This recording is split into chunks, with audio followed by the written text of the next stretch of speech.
Lady Gaga has released a new album.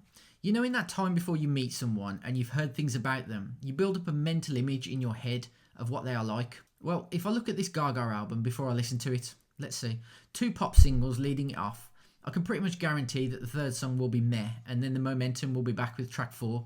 And to me, it feels like Die With A Smile has been tacked onto the end because it's a belter, despite being stylistically different than the rest of the album.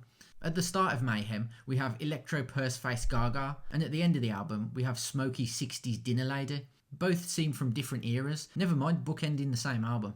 Right, it's about time I actually listened to it. So originally this album had the working title of A Perfect Celebrity. Gaga went for the name Mayhem due to the album having many different vibes running through it.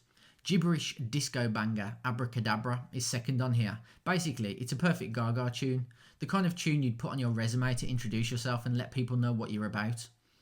Everything about the song How Bad Do You Want Me is basically Taylor Swift, so much so that people have been debating whether or not she co-wrote it. Zombie Boy verges dangerously into Hollaback Girl territory and thankfully doesn't stay there too long. And Killer has a big bang of Prince coming off it. So how do we get to Die With A Smile from Disease? As the album moves on, I notice a shift in the instrumentation. There's lots more guitar to ease us into the different genre at the end so that it doesn't sound out of place or like it's been tacked on for a bonus release, or even, dare I say it, a greatest hits. I mean, with the greatest hits, you expect the album not to flow as a complete body of work. For all the people saying that this album's weird-ass pop music, I mean, it's not weird. It's just straight pop music, albeit banging disco ball, grease yourself up, shave your back and get on the dance floor in your bare feet pop music.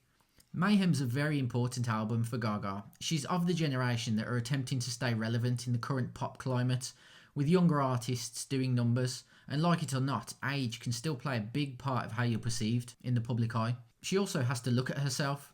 She's made her mark in terms of music, acting, and artistic statements. Does she still have to produce herself as art, with attention-grabbing stunts like living in a fucking egg for 6 weeks?